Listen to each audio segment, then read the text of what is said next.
Mm. Do you have it posted to your wall on Facebook? Yeah. Okie doke. Here we go. One viewer. Is that you? Come on, viewer. I don't know. Maybe it's possible. It's possible it's just you, right?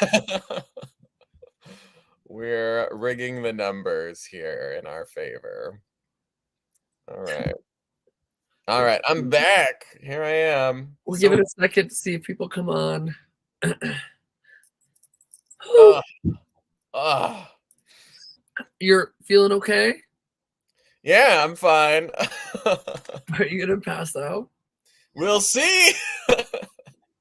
I don't know. That's the thing that I hate about trying new products and things, especially products that are not intended to be used that way, is that like I never know if I just have a headache today or if it's related to the product. Drag is already so uncomfortable. The wrong wig can give you a headache. So There was one time that I was driving up to Fort Collins and I had my duct tape on, and it wasn't my duct tape, but you know how I tilt my glasses up into my face with my lashes? I put my glasses underneath the duct tape, and I was in so much nauseating pain. Had felony. I had a bunch of girls in the car with me that we were heading up to a show together. And I was like, I need to pull over. I need to get water. I need to get some Advil. I'm in so much pain. And I took my glasses off and it all went away. oh my God. Instantly went away. And I was like, I didn't even know this was like could happen. This is You were just getting a lobotomy. It felt like it. Okay. Wow. We should get started. We have 400 people watching right now. So, Work. okay. Welcome, everybody. This is Bible Slutty. This is episode 8. 7, 6? 7? Like 6? but I don't really count, and I don't know that going forward we're going to be able to keep track because by the time we get to the end of this, we'll be like, hello, welcome to Bible Study, episode 1,452. it's going to take a long time to get through this book, guys. This is our little book club, and it's a fat book that we're reading together. So I hope everybody has their Bible on them so they can read along with us. Bible Slutty, everybody. Okay, so my name is Jessica Lahore. I am a music-loving ex-Catholic. I love the Catholic music, but it does not stick me into the church. That's me. She sings gospel songs in the shower. I do. I really do. Well, not while I'm fapping, but to the beat. Only if I have enough oil and holy water available. But do you use the anointing oil as lubricant? Only on Easter. It's a special occasion. Only on Easter. That's when it counts. I feel like an Easter egg that got dyed and it sort of like went wrong a little bit. I am curious. Can I ask you something? Sure. There's a yellow. Yeah. Tell me about this. So this one it's a little eyelash, and I cut it in half so that it would just be like the bottom. It's like, giving me like petal, like flowers, like the flowers coming out of your eye. Yeah, so these lashes are actually made out of like feathers, like canary feathers or something. I don't know. It looks good. Thank you. I like it. And I'm Tiffany, and I once snuck into the church stock and drank the grape juice and the Holy Sacrament just for fun because I was hungry. And when I got caught, I told them that I felt compelled to commit some communion, and they believed me, and they were actually very proud. What? Really? And I was really just hungry. Really? Yeah, I've been a bad boy for a long time. That's what a lot of people are saying in the comments right now, that we're both very bad boys. So for Bible Study, everybody, we have been going chapter by chapter, and we read each of these stories, these books, the chapters that are given to us with each of our Bibles, and we just talk about them. And we just talk about the accuracy of like what is being stated in this passage. Yeah, yeah. Do you remember which chapter we were on? Yes, I folded it. We are on 20. Ooh, chapter 20. All right. I keep a bookmark. I have a little Polaroid that I use as a bookmark for mine, but it Oh, fell out. So. I pull my page to the side. Work, work. All right. Do you want to start us off or do you want me to Yeah, do it? I'll do the first chapter. Just as a little reminder, if you are using a Bible, all the Bibles are so different, but I have the Precious Moments Bible, which is Small Hands Edition, which I really now believe after last week's episode that this is just for children. Yes. Because it's edited very nicely in comparison to yours. True, true. Yeah. Mine said slavery and hers said maidservant last. Maidservant. Just And not on that note, we're starting really difficultly with chapter 20. Mine says Abraham and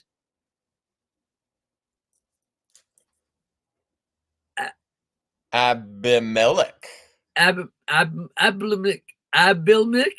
Abimelech. Abimelech. That sounds right. Abraham and Abimelech. That was hard. Okay. What does yours say? You McConnelled there for a second. Mine says Abraham and Abimelech. Okay, great. All right. And Abraham journeyed from there to the south and dwelt between Kadesh and Sur and sojourned in Gerar. Now Abraham said of Sarah his wife, "She is my sister." Sister wives. And Abimelech, king of Gerar, sent and took Sarah. Why is Sarah such an easy name and everybody else is 18 syllables? Why is it Sarah? They've already changed so much in your Bible. They might as well rename everybody too. Now, but God came to Abimelech in a dream by night and said to him, "Indeed, you are a dead man because of the woman whom you have taken, for she is a man's wife." Is God dissing Abimelech right now and saying you're not an actual man? I don't know. You're a dead man because you're not an actual man, and if you were the wife, then you'd be a man. It'd be your man's wife.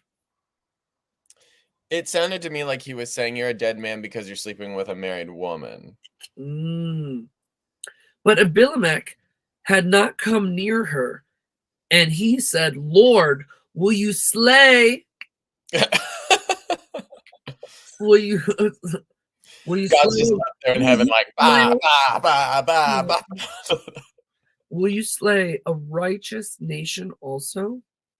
Did he not say to me, 'She is my sister,' and she herself said, 'He is my brother.' In the integrity of my heart and innocence of my hands, I have done this." And God said to him in a dream, "Yes, I know. I know that you did this in the integrity of your heart, for I also withheld you from sinning against me. Therefore, I did not let you touch her." I'm a How little did God intervene that way? Did he like paralyze him every time he went to, and like took the little blue pill to Why is do the nasty? God really does pick and choose who he likes to contact, how he likes to contact them, and the way that he like picks like what you need to do. So Yeah. like for this one, he's like, "I'm gonna come to you in a dream this time, and I'm gonna tell you what I think what's wrong with this wife of yours." It Yeah, just, there's no real standard procedure for God. He just sort of acts however he wants to act in each individual situation. which I guess is like a big argument. People are like, "Oh yeah, he's always testing you," and blah blah blah. But I'm like, yeah, sometimes I feel like he's just being lazy. If this is the whole book, he just started. And how many times has he been lazy? He's been very lazy. Now, therefore, restore the man's wife, for he is a prophet, and he will pray for you, and you shall live. But if you do not restore her, know that you shall surely die, you and all who are yours. So Abimelech rose early in the morning, calling all his servants, and told all these things in their hearing. And the men were very afraid. And Abimelech called Abraham and said to him, "What have you done to us? How have I offended you that you have brought on me and on my kingdom a great sin? You have done deeds to me that ought not to be done." Then Abimelech said to Abraham, "What did you have in view that you have done this thing?" And Abraham said, "Because I thought, surely the fear of God is not in this place, and they will kill me on account of my wife. But indeed, she is truly my sister. She is the daughter of my father, but not the daughter of my mother, and she became my wife." So this is a half-blood sister, and that's why it's okay.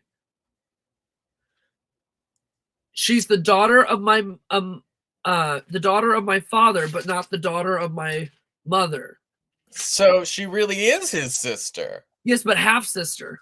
But Kind of like a Mean Girls, like, oh, he's just my first cousin. You have your cousins, then you have your first cousin. This is saying that she was his half sister, and that's why it was okay for her but to is be this on. another lie? Because the first time when he said, "Oh, she's my sister, she's not my wife," it was a lie.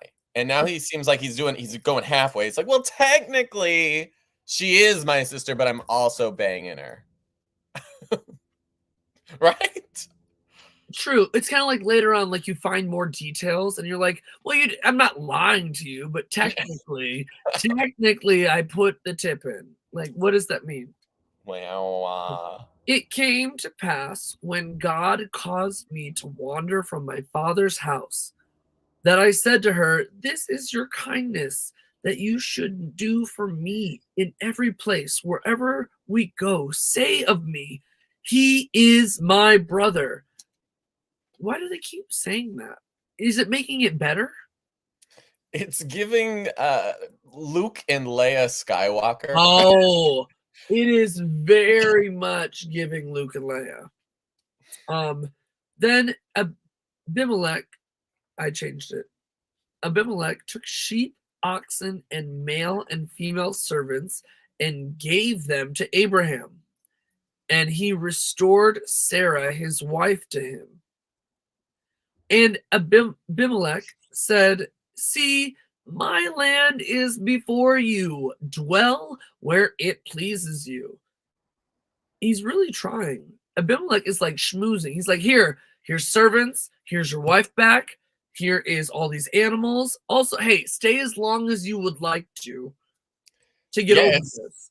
It seems like to me that Abraham's getting a good deal. Like his wife didn't even get defiled yet No. because God prevented them from consummating their little relationship, and now he's getting all this free shit. He's getting a lot of swag from this big Come on, company. swag. He was the first influencer He's a big influencer. He's the first influencer. for pimping out his sister wife. It's sort of like the Kardashians, you know.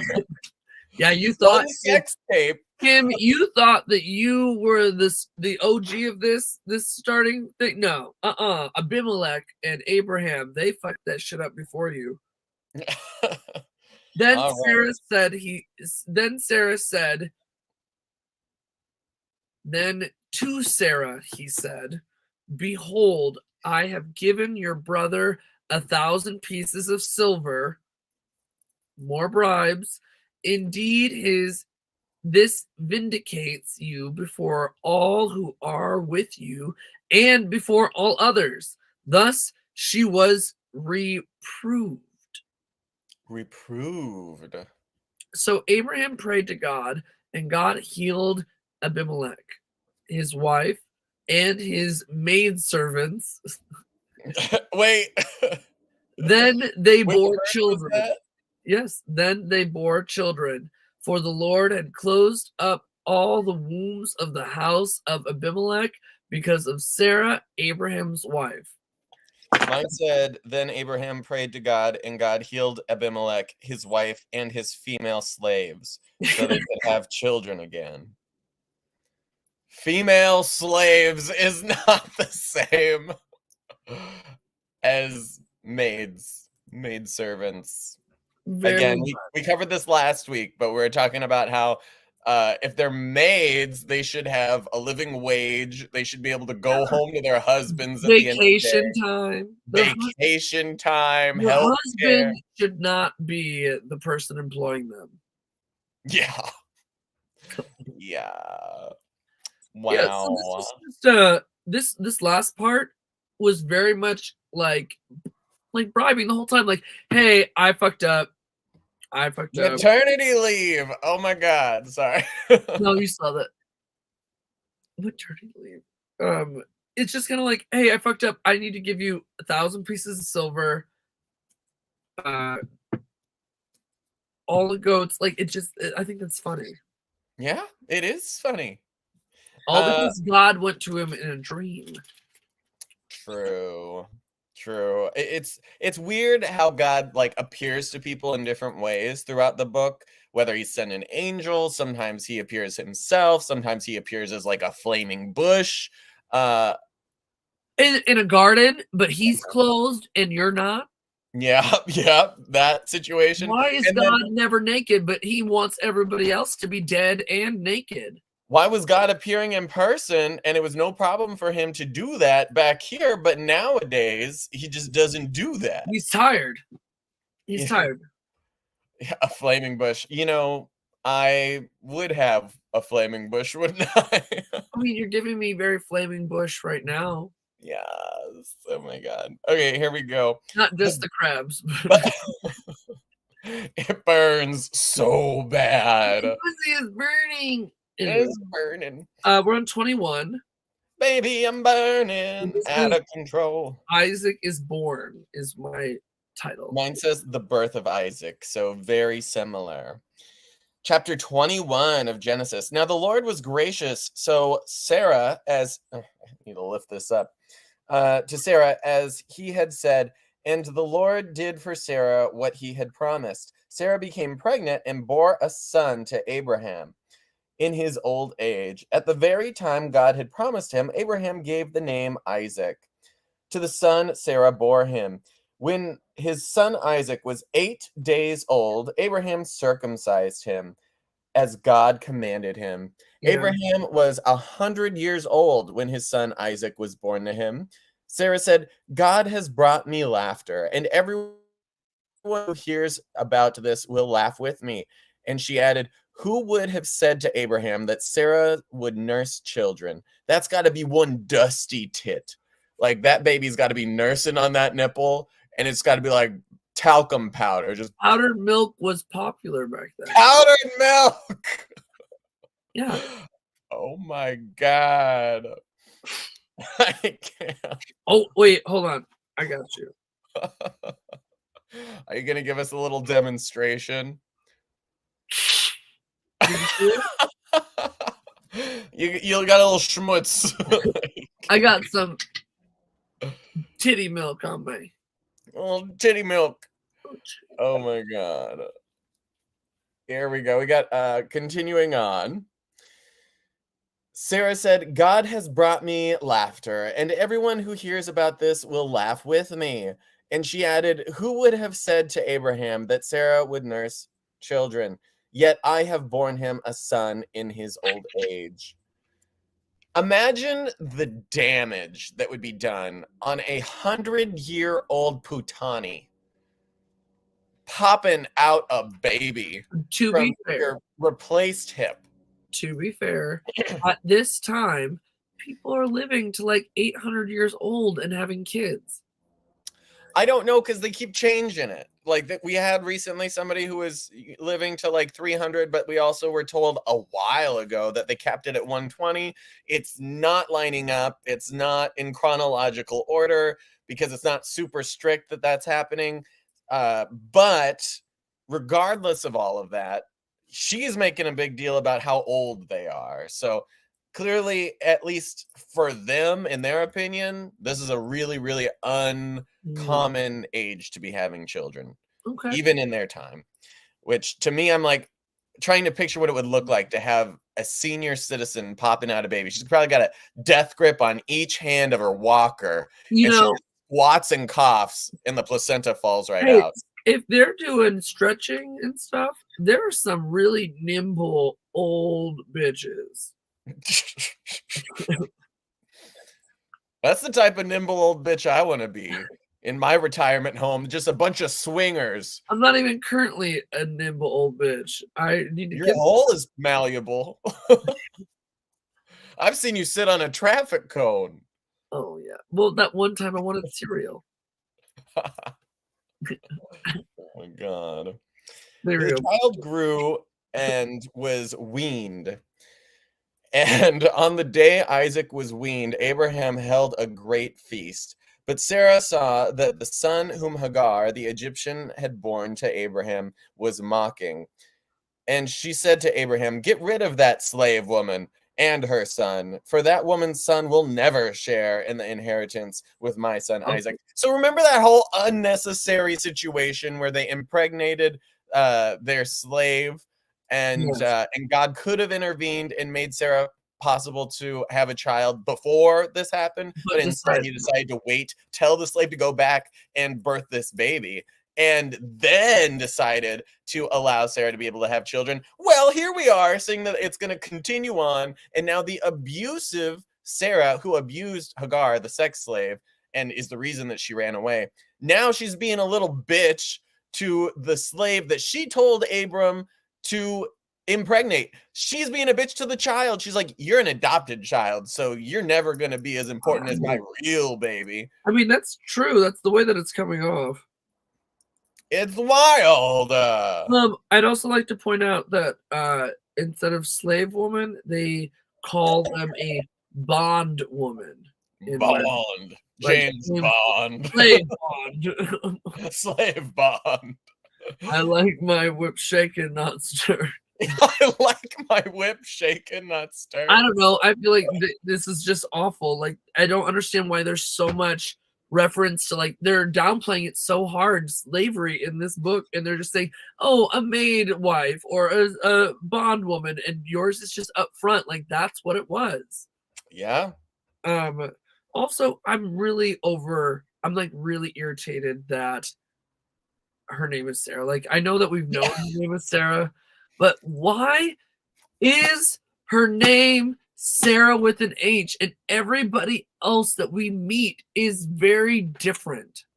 I guess at the time, this is a unique name. No one else's name is Sarah. I Maybe don't know the why. very first. It's possible. It just frustrates me. I don't know why, but it does. Anyway, go ahead. After the bond woman. I want to know the answer to this question. So sorry. Would you be able to continue that on while I get this answer real quick Yep, about our story? I think I left off at verse 9. yep, I got it. Therefore she said to Abraham, cast out this bondwoman and her son, and for the son of this bondwoman shall not be heir with my son, namely with Isaac. Oh, and the matter was very displeasing in Abraham's sight because of his son. But God said to Abraham, do not let it be displeasing in your sight because of the lad or because of your bondwoman. Because whatever Sarah has said to you, listen to her voice. For in Isaac your seed shall be called. Yet I will also make a nation of the son of the bondwoman, because he is your seed. Ooh, say seed again. So Abraham, I love that word, seed. Plant a seed in me. It is Sarah with an H for those of you asking in the comments. So Abraham rose early in the morning and took bread and skin of water. skin of water. And putting it on her shoulder, he gave it and the boys to Hagar and sent her away, then departed and wandered in the wilderness of Beersheba. And the water in the skin was used up, and she placed the boy under one of the shrubs. Then she went and sat down across from him at a distance of about a bow shot. For she said to herself, "Let me not see the death of the boy." So she sat opposite him and lifted her voice and wept. And God heard the voice of the lad. Then to the angel of God called to Hagar out of heaven and said to her, "What ails you, Hagar? Fear not, for God has heard the voice of the lad where he is. Arise. Arise, lift up your lad and hold him with your hand, for I will make him a great nation." What does that mean? Is this like a promotion? When God says, "I'll make you a great nation," what does that mean? Because I don't think it means what I think that it means. My understanding to this is that you remember how we had that story just a moment ago about how this is how all of languages were invented. We have the problem of that there's all these different languages. We don't know how it happened, so let's make up this story about a tower and people were too successful, so God struck them all in confusion and confused their language.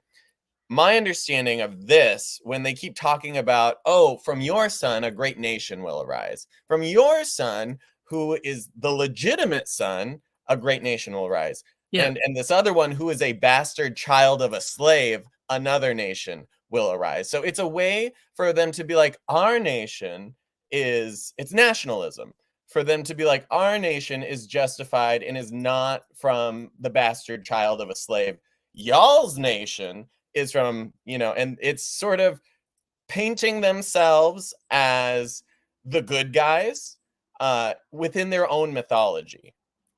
So that when they're at war with another nation in the Middle East, they're able to say, well, we have rightful claim to this land because God said so. And the in our mythology, we have, which they took very literally, we have claim to this land because we're not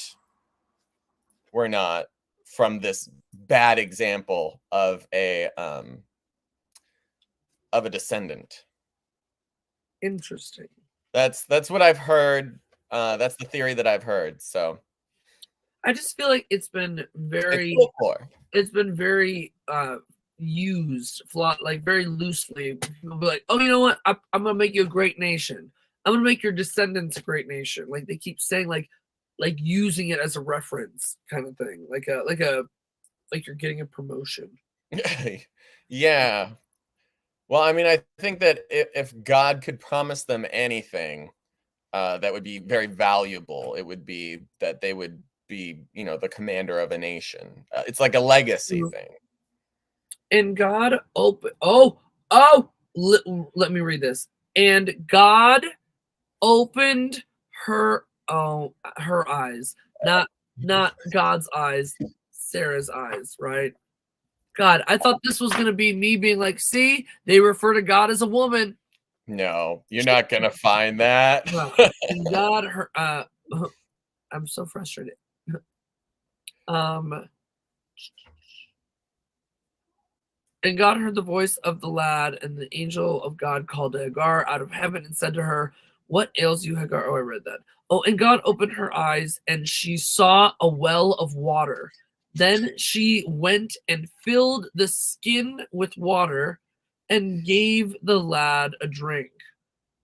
So God was with the lad, and he grew and dwelt in the wilderness and became an archer. So the skin of water would be like a canteen that's made from animal skin then. That's what it sounds like. He dwelt in the wilderness of Paran, and his mother took a wife for him from the land of Egypt. Okay. Was that the end of the chapter? Yes, we're on 22 now. Okay. When Um, I was looking up while you were covering no, for me, what were you looking for? It. well, you were talking about how sick you are of the name Sarah already, and Yes. I thought you might as well get used to it because there's probably not gonna be a whole lot in this entire thick-ass, thin-paged book, names of women who are, properly named and discussed, and so I looked up the exact numbers, and out of all of the men who are named, there are 3,000 men who are named, in this Bible, Wow. and there are 44 women who are named. Let's talk about that. We have made that a point since the beginning. And So if they that means and that it's how many 1.47%. how many of those 1.47%. how many of those 44 were not able to bear children?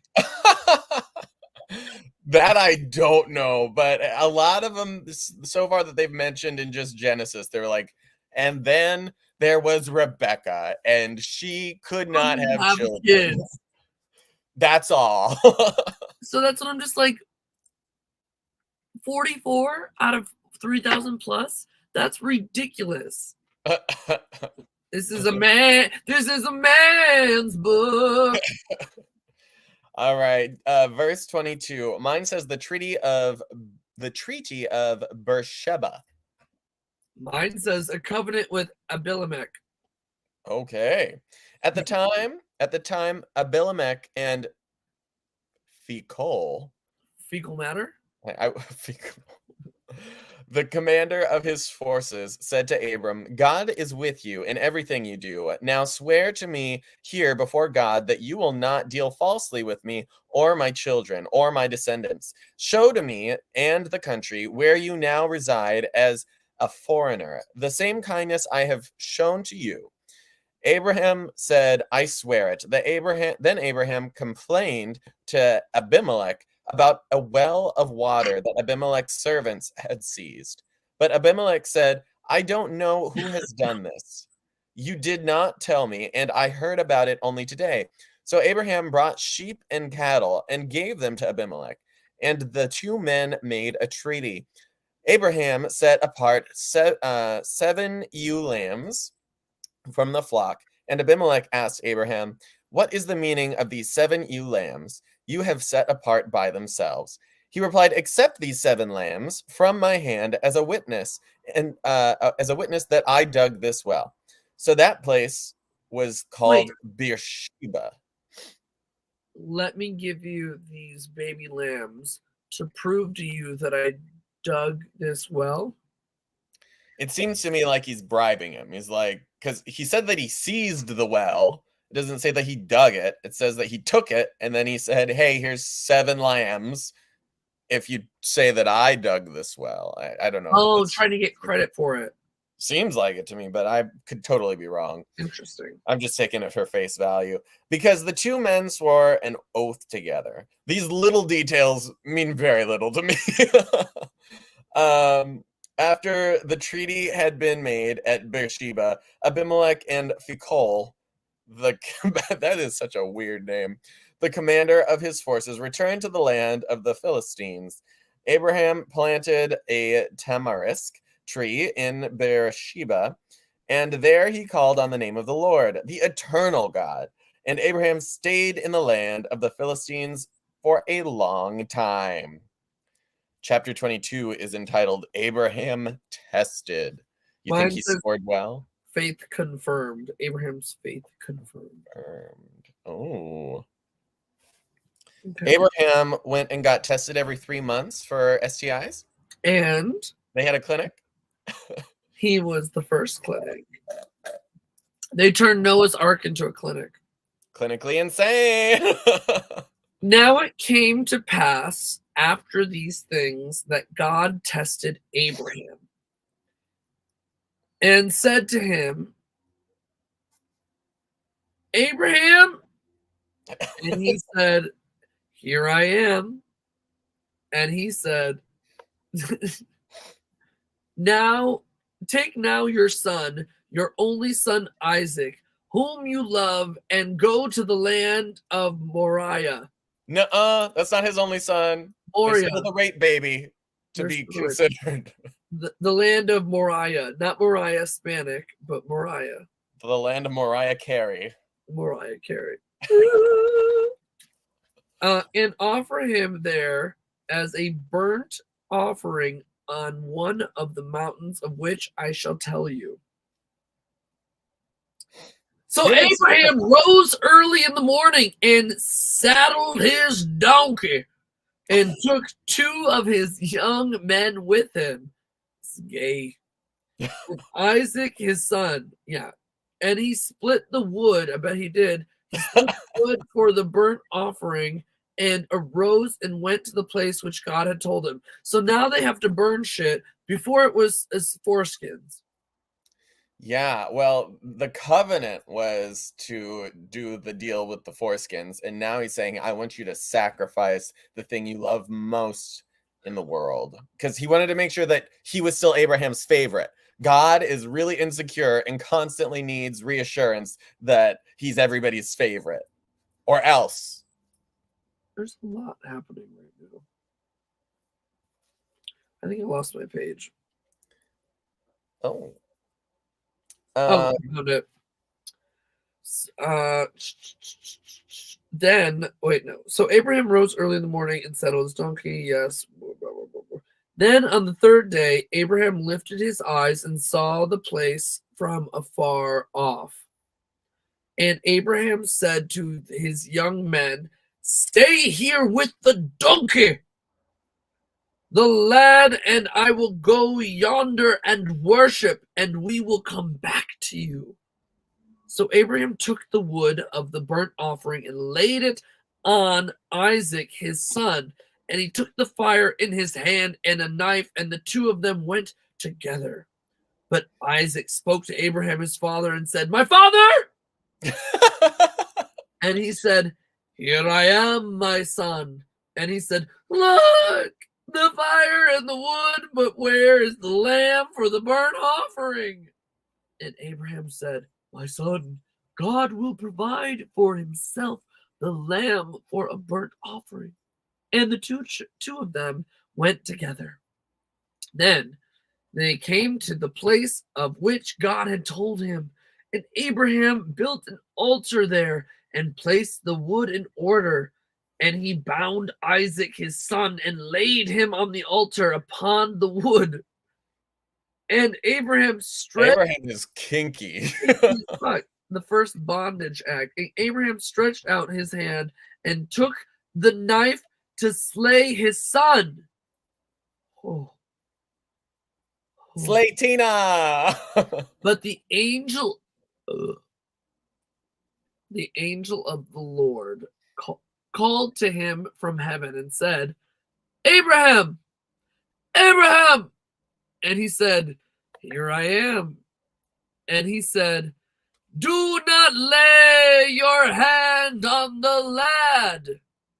Too bad the angel of the Lord didn't say that same line to so many priests. Shots fired.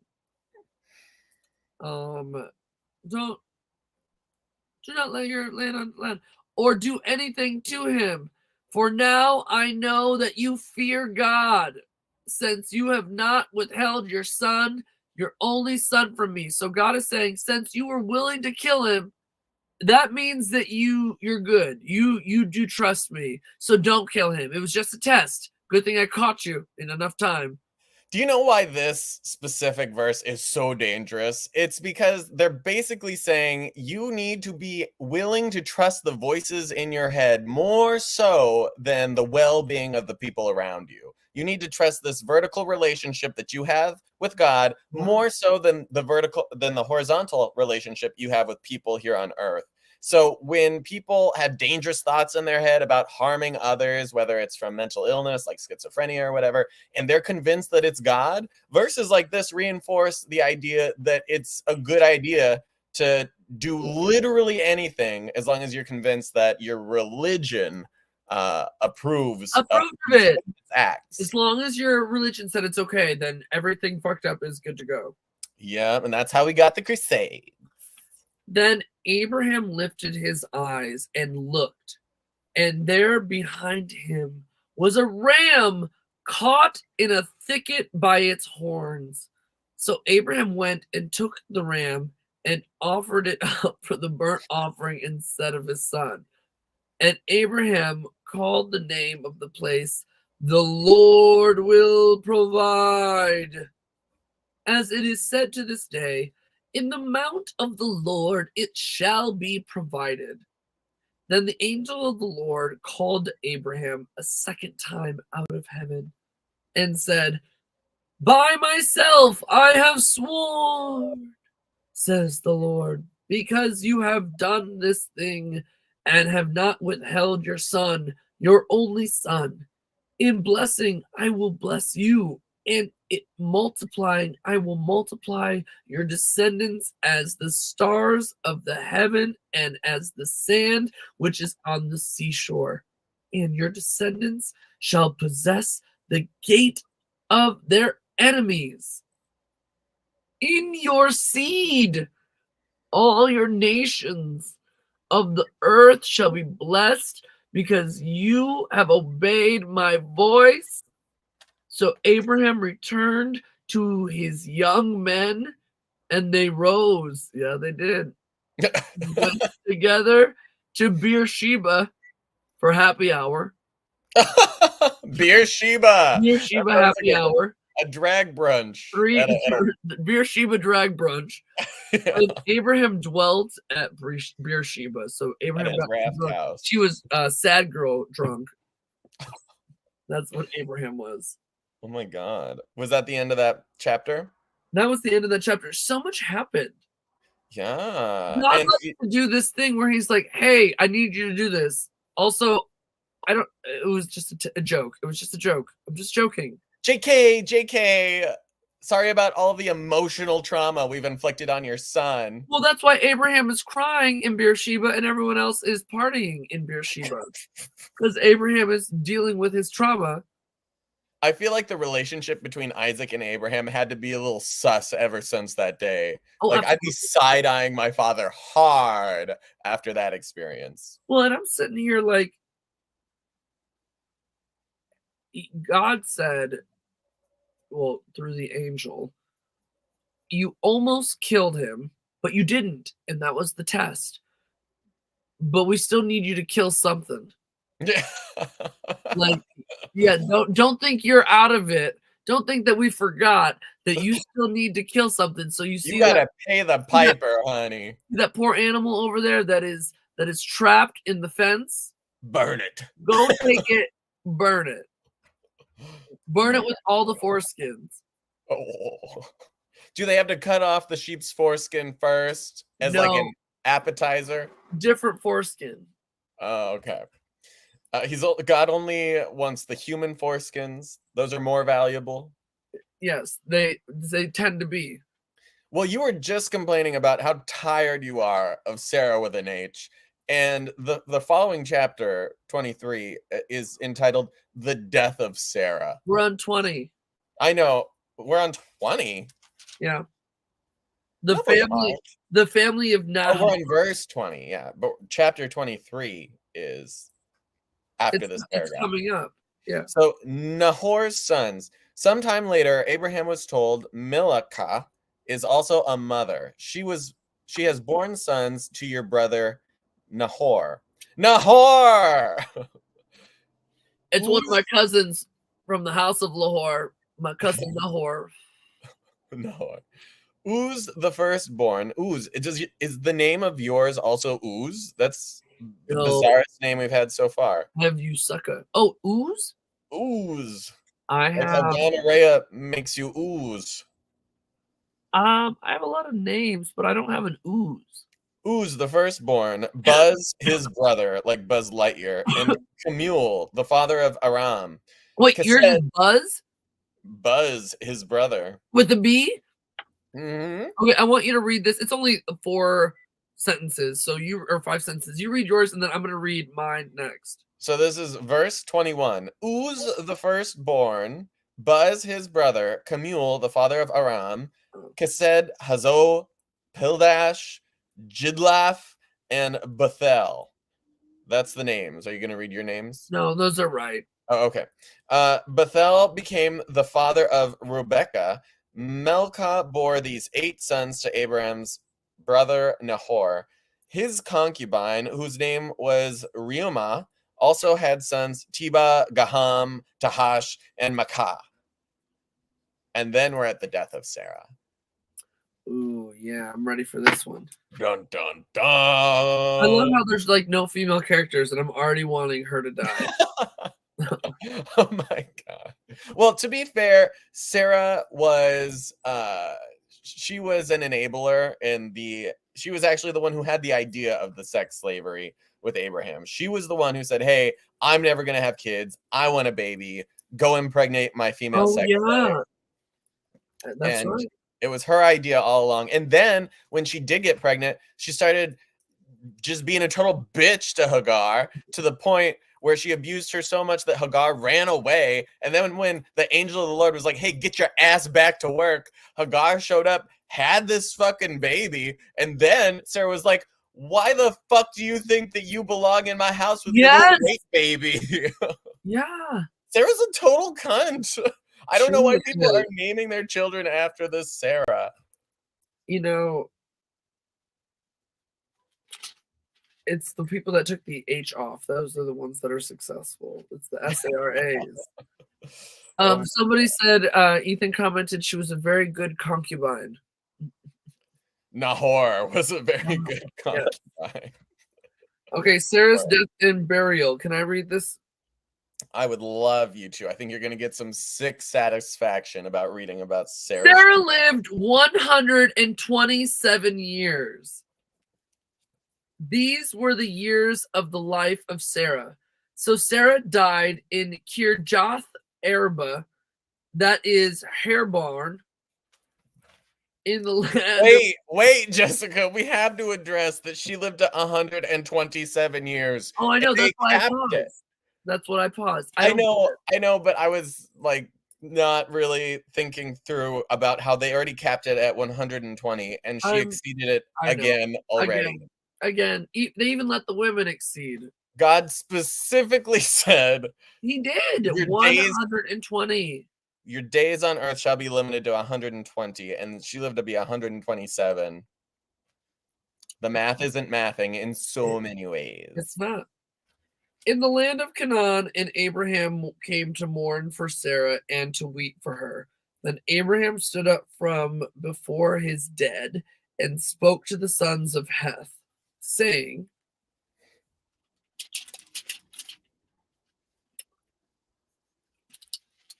cliffhanger as I flip it. I am a foreigner and a sojourner among you. So give me property for a burial place among you, that I may bury my dead out of my sight. And the sons of Heth answered Abraham, saying to him, Hear us, my lord. You are a mighty prince among us. Bury your dead in the choicest of your burial places. None of this will withhold from you with the burial place, that you may bury your dead. Then Abraham stood up and bowed himself to the people of the land and the sons of Heth. And he spoke with them, saying, It is your wish that I bury my dead out of my sight. Hear me and meet with Ephron, my son of Zohar, for me, that he may give me the cave of Machpelah, which he has, which is at the end of the field. Let him give it to me at the full price. Oh, give it to me. At the full price, as property for a burial place among you. Now Ephron dwelt among the sons of Heth, and Ephron and Hittite answered Abraham. Hittite. Oh my lord! Hittite. Hittite. And answered at the gate of the city, saying, No, my lord, hear me. I give you the field and the cave that it is in. I give it to you in the presence. He's gonna give me a leg, and he's fairly happy. What's that from? It's the shrimp from Shark Oh, Tale. it is. That's Like, right. like, And he's just an ant. And her ant can't go forward. he's got little nubs. Little baby. Oh my gosh, that's exactly how I feel. Um, Bury your dead. Again, Abraham bowed down before the people of the land. yes, and Ephron answered, yes. Here we go. And Ephron answered Abraham, saying to him, "My lord, listen to me. The land is worth 400 shekels of silver. 400 shekels. What is between you and me? So bury your dead." And Abraham listened to Ephron, and Abraham weighed out the silver for Ephron, which he had named in the hearing of the sons of Heth, 400 shekels of silver, currency of the merchants. So the field of Ephron, which was in Machpelah, which was for Mamre, the field and the cave which was in it, and all the trees that were in the field, which were within of the surrounding borders, were deeded to Abraham as a possession in the presence of the sons of Heth before all who went in the gate of his city. And after this, Abraham buried Sarah his wife in the cave of the field of Machpelah before Mamre, that is Hebron, in the land of Canaan. So the field and cave that is in it were deeded to Abram by the sons of Heth as property for a burial place. Oh, I was hoping it was going to be something a little less dry. They were talking so much about haggling over Yeah, the I was burial hoping plot. it'd be like they had to take her and burn her like a witch in Salem. Balenciaga! Makapleka! Yeah, give us some theatrics, not haggling over the cost of the funeral home. I know, right? Boring. Oh my gosh. I do think that this is a good place to stop. Yeah. You want to read some comments? Yeah, let's go through some of these comments. I am not accepting any video requests. I did not beat you last time. That was a horrible experience. What did you think of this chapter? I thought it's a very important chapter, and it's one that I reference a lot to sort of demonstrate how dangerous blind faith is to people who often don't seem to understand my concern about it. With the sacrifice of Abraham and Isaac, I just think that is. I am already so pissed at my parents internally for just like prioritizing time and time again their church and like giving all of their time to the church in my childhood, giving all their money to the church in my childhood. None of that was like, I was never the first priority for them. And a lot of religious trauma therapists that I've spoken with talk about how a lot of the same side effects that children of religious trauma suffer are the same side effects that children of alcoholics suffer, because their parents are always at the bar, always spending their time there, always spending their money there, Is this why and we're it's their friends? first priority. Is this What's why that? is this why we're friends? I think so. We're just the right amount of fucked up to really get each other and turn it into humor. But that's, again, I'm already so tied up with like that type of neglect from my parents. I couldn't imagine if my parents straight up decided we're gonna sacrifice him for God. Yeah. Like, that's just a whole nother level of For this insanity. voice, he's not even appearing. This voice that we hear, we're just gonna do it. Yeah. It's wild, but it's an important chapter. I'm glad that we got to go over it today. And you finally got to yeet Sarah We did. with an H. Bitch. Okay, comments. You ladies look so nice. Yo. Hi ladies, love that. The Burn Silly Book of Fables, maternity leave. I Yes. don't think that people should burn the Bible. We're not about burning books, No, but I do think that people should fucking read the Bible if they're gonna worship it. And that's what we're here to do. We're here to not like hide the book of the Bible from people. We're here to read it and make sure that everybody knows exactly what's in this book of love. I can't really imagine an all overseeing God like Santa. Santa, in my opinion, is at least a little bit more moral than God because Santa judges people based off of how they act, not their blind faith. And he comes once a year. Santa still does have that nasty little sweatshop, though. So, They all volunteer their time. oh yeah. Um, Imagine if we went back in time and gave these people Tylenol. Just a simple pain medication. Yeah, something to help those fever dreams. Donkeys are awesome.